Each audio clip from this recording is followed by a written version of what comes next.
Hi, I'm E.D. Lewis, and welcome back to the channel, and this is part 2 of my Tales of Terror, or Edgar Allan Poe's Tales of Terror series, and we'll be covering 2 short stories in this one before we continue to talk about the movie.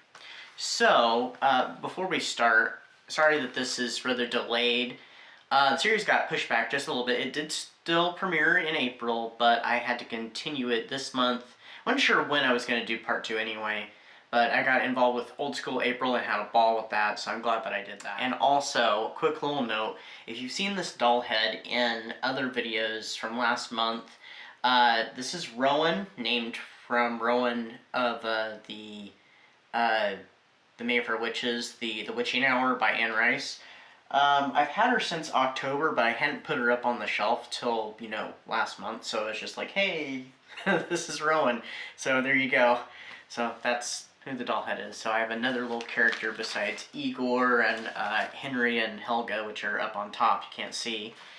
But anyway, so last time, that we talked about Edgar Allan Poe, we were talking about Morella and the adaptation in the film Tales of Terror. Well, this time we're talking about the second segment in the film, which is the Black Cat.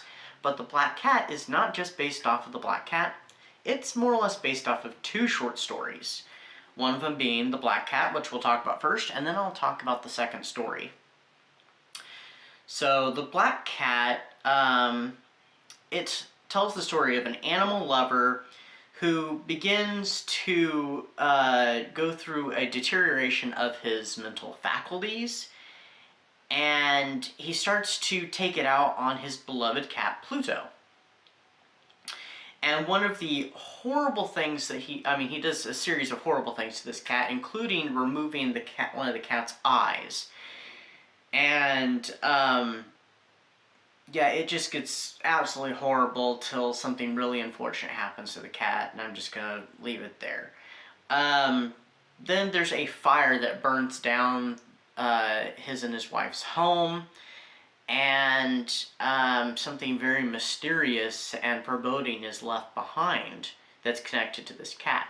So once they have a new home and stuff, he ends up running to another cat that looks very similar to Pluto, and he befriends it, and it has this white patch on it.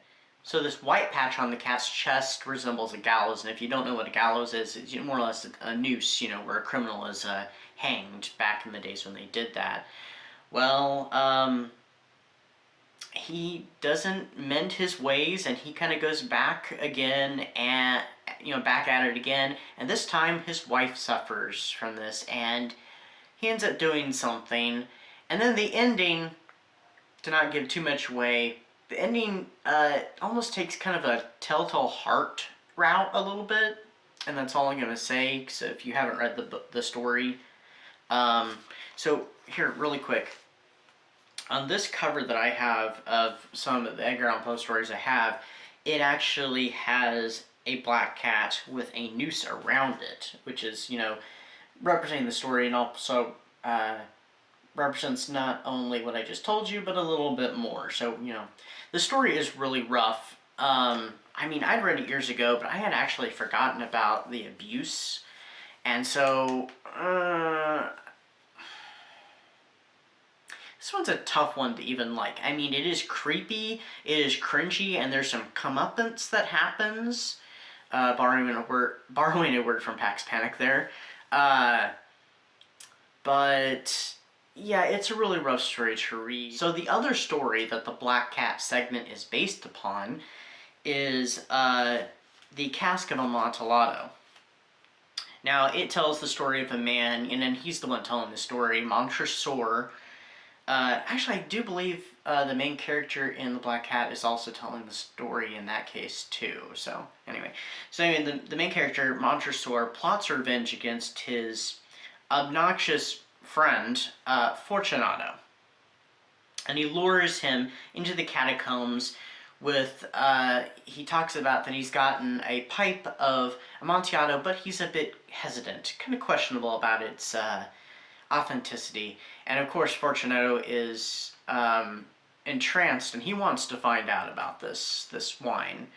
So they go down into the catacombs. This is all taking place during the carnival season, and the plot is hatched. We'll just leave it there because I can't tell you too much about the story without giving a lot away.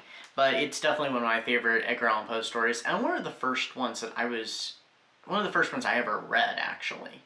I actually read it first as an illustrated classics adaptation for kids before I read the full-length version. And we read it again in high school, and we watched this adaptation on a VHS. And I've never seen this adaptation since. It was really short, and it's basically almost word for word perfect, basically translation from the page to the screen. So I don't know if it was a TV thing or what it was, but it was really cool. So what did I rate these stories? Well, the first one, The Black Cat, I rated 3.5 stars because the animal abuse is rather hard to read. Like I said, it ends wonderfully, though, well, wonderfully. Wonderfully if you're, against the character. And, it's creepy and has that atmosphere, but it's rough to read because of the animal abuse. And then, The Cask of Amontillado, 5 stars, perfect. Still a favorite story of mine, so absolutely love it. So, the,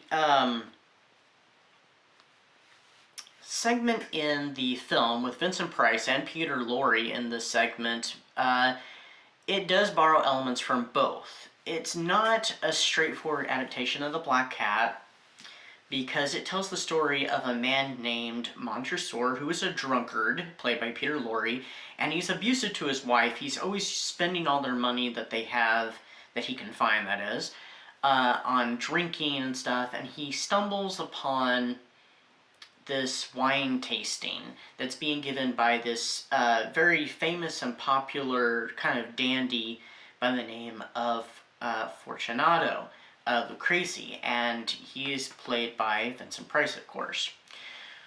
Well, they engage in this competition. Of course, Lucrezi is much more refined, and by the way, Montresor's last name is Herringbone. He's not so refined and stuff, but they both know their wine pretty well. Well, he ends up introducing Fortunato to his wife, and something happens there, and he eventually finds out, and it doesn't end so well for them, and we get somewhat a mixture of the ending portions of both The Black Cat and The Cask of Amontillado. So if you've read both those stories, you can imagine. That is my review for both the short stories and the film. I will continue with part 3 very soon, as we'll be covering the third and final segment. So anyway, stay safe, stay spooky, and happy May, everybody. Until next time, bye-bye.